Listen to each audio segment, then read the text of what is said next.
भारतीय साहित्य के इतिहास में तुलसीदास को भला कौन नहीं जानता है। इनका जन्म उत्तर प्रदेश के बांदा जिले के राजापुर गांव में हुआ था।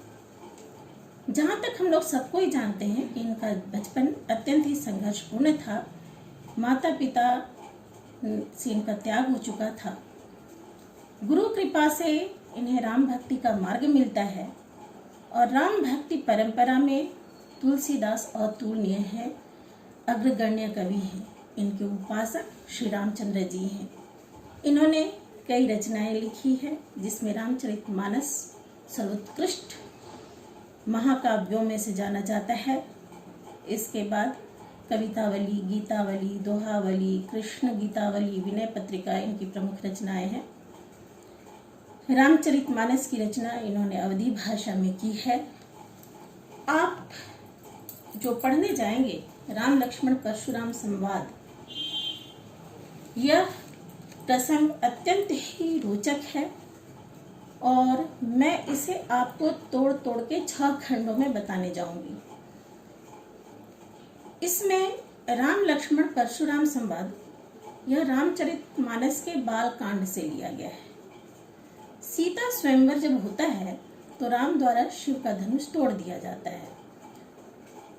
धनुष टूटते ही वहां परशुराम जी उपस्थित होते हैं और वे टूटे हुए धनुष को देखकर अत्यंत क्रोधित हो उठते हैं। इसी अवसर पर राम, लक्ष्मण और परशुराम के मध्य जो संवाद होता है, बातचीत होती है, उसी का वर्णन इस अंश में है। अब मैं आपको इसके अर्थ बतलाते चलती हूँ। नाथ शंभु धनु भंजनी हारा, होई केहू एक दास तुम्हारा। यहाँ पर श्री रामचंद्र जी कहते हैं कि नाथ शंभु धनु यानी शंभु शिव को बोला जाता है। शिव धनुष, धनु यानी धनुष को कहा जाता है। श्री राम परशुराम से कहते हैं कि शिव का धनुष तोड़ने वाला आपका ही कोई एक दास हो सकता है। भंजनी हारा यानी तोड़ने वाला। कि नाथ शंभु धनि भंजनी हारा, होय केहू एक दास तुम्हारा। हे नाथ, परशुराम जी से कहते हैं श्री राम जी कि हे नाथ, शिव का धनुष तोड़ने वाला आप ही का कोई एक दास होगा। आयसु कहा कहे कि न मोहि, सुनी रिसाई बोले मुनि कोई।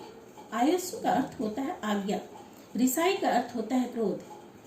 कहिए क्या आज्ञा है। रामचंद्र जी आज्ञा का जानना चाहते हैं कि अब परशुराम जी की क्या आज्ञा है। रामचंद्र जी के इस कथन को सुनते ही परशुराम अत्यंत क्रोधित हो जाते हैं। स्वभाव से ही वो अत्यंत क्रोधी है और अत्यंत क्रोध में भर कर बोलना शुरू करते हैं। सेवक सो जो करे सेवकाई, अरि करनी करी करिया लड़ाई। सेवक यानी जो सेवा करने वाला होता है, सेवक कि सेवक तो वह होता है जो सेवकाई यानी सेवा का काम करे।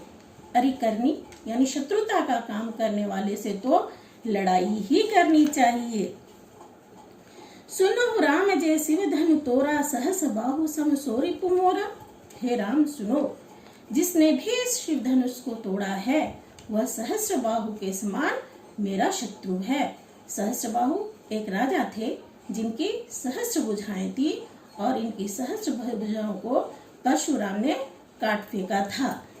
सो बिलगाओ बिहाई समाजा, ना तो मारे जय ही सब राजा। बिलगाऊ यानी अलग हो जाना, या तो वह इस समाज से अलग हो जाए या इस सभा को छोड़ करके चले जाए, नहीं तो यहाँ जितने भी राजा हैं वे मारे जाएंगे। जय का मतलब जाएंगे। सुनी मुनि वचन लखन मुस्काने, बोले पर सुधर ही हम माने।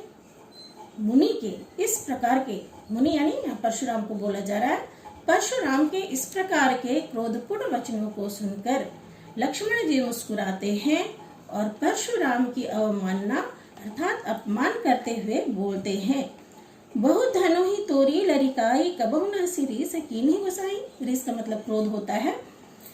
अब लक्ष्मण जी कहते हैं लड़कनी यानी बचपन में, लड़कपन में हमने तो बहुत सारी धनुइयां तोड़ डाली, पर ऐसा गुस्सा तो मुनि ने कभी नहीं किया। असी मतलब ऐसा होता है, रिस मतलब क्रोध, किन्ह मतलब किया।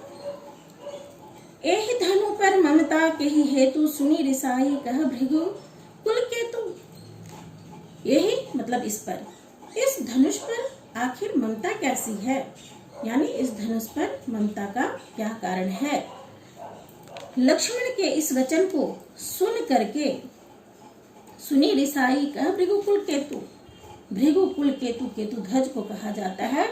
यह सुन करके भृगुकुल के केतु स्वरूप परशुराम ने कहना आरंभ किया। रे नृप बालक काल बस बोलत तो ही न समार, धनो ही सम त्रिपुरा धुनि विदित सकल संसार। अरे नृप बालक, नृप राजा को कहा जाता है बालक कुमार, यानी अरे राजकुमार, ऐसा लगता है तुम काल के अधीन हो, काल के वश में हो, इसलिए तुम अपनी बोली को संभाल नहीं पा रहे हो, यानी अपनी बोली को नियंत्रित नहीं कर पा रहे हो। धनो ही सम त्रिपुरा धुनि विदित सकल संसार, धनु यानी छोटा धनुष, और त्रिपुरा धनु यानी त्रिपुरारी कहा जाता है शिव को, तो शिव का धनुष, तो यानी क्या शिव धनुष किसी धनु ही के समान है, यह तो सारा संसार जानता है। इसमें रे नृप बालक काल बस बोलत तो ही न संहार, धनु सम त्रिपुरा धुनि विदित सकल संसार, यहाँ रौद्र रस। तो इस तरीके से परशुराम ने लक्ष्मण को उत्तर दिया। अब इसका अगला भाग पार्ट 2 में हम लोग देखेंगे।